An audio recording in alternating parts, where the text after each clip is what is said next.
우리 한민족은 자랑스러운 역사를 지닌 민족이다.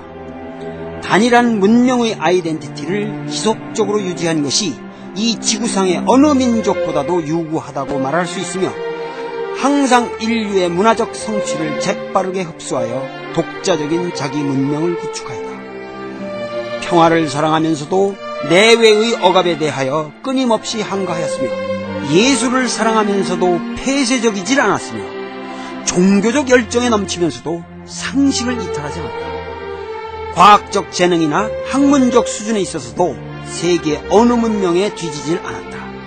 근세 김정호의 대동여지도 하나만 해도 당대 세계의 어느 지도 제작보다도 탁월하게 더 정밀하고 유용하였다.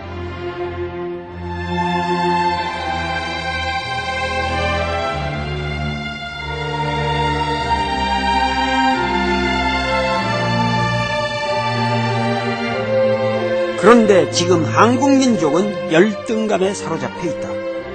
학문적으로도 뒤져있어 조기 유학을 가야 하고, 경제적으로도 기초가 부실하여 항상 파탄이 나버릴 수 있다는 불안감에 떨고 있으며, 정치적으로도 남북의 분단 상황과 이념적 편향성을 빙자하여 국민을 억압하는 야바위꾼들만 날뛰고 있다는 느낌이 든다. 이 모든 열등의식이 알고 보면 우리 독립운동사에 대한 그릇된 이해와 관련되어 있다. 우리는 일본에게 먹혔고 식민 통치를 받는 동안 비굴하게 살아야만 했으며, 나라 팔아먹은 친일파 분자들만 설친 역사, 그리고 매국노 자손들이 아직도 땅을 되찾고 있는 역사. 독립운동한 사람들이 돼야 역사의 뒤안길로 사라져버리고 말았다는 생각이 드는 것이다.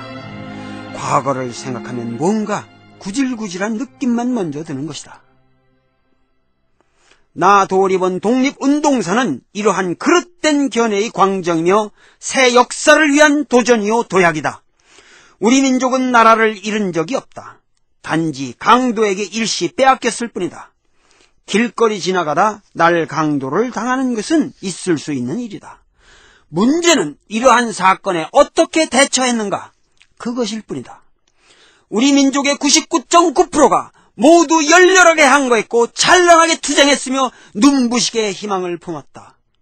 우리 민족의 독립운동사는 식민 통치의 역사가 아니며 친일파의 배신과 굴절과 비겁의 역사가 아니다.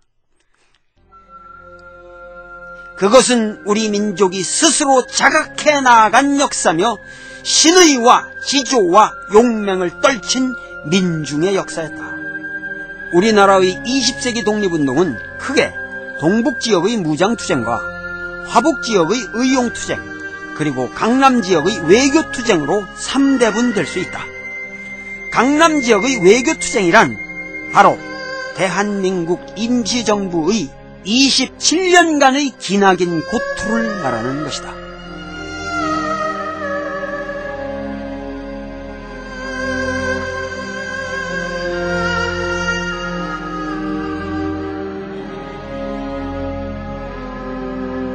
오등은 자에 조선의 독립국임과 조선인의 자주민임을 선언하노라. 이것은 우리가 잘 알고 있는 기미 독립선언서의 첫 구절이다.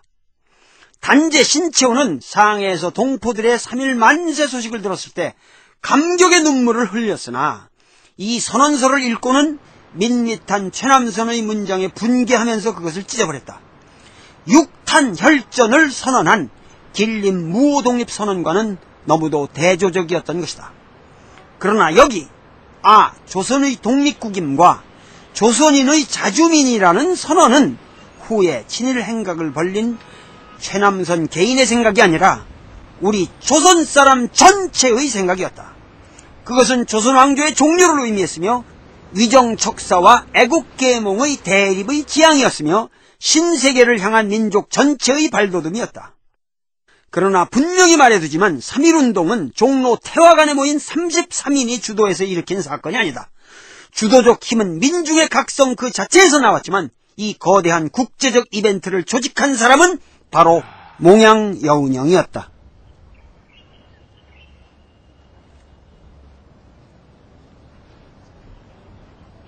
(1914년) 몽양 여운형이 여기 와서 영문과에 정식으로 입학합니다. 그리고 17년 7월에 아주 제대로 공부를 다 마치고 정식 졸업을 했어요. 그러니까 여운형은 김구 선생 같은 분들하고는 뭐 나이 차이도 많이 질 뿐만 아니라 세대도 다르고 그 감각이 다른 사람들이죠. 그러니까 여운형 선생은 그 여기서 완전히 그 현대 교육을 받고 뭐 철학, 영문학, 그리고 서양 역사 이런 거를 제대로 공부한 이제 20세기 지식인이고 그래서 이 사람은 폭이 넓어요. 그리고 스케일이 크고 민족주의적 소신이 확실한 사람이죠.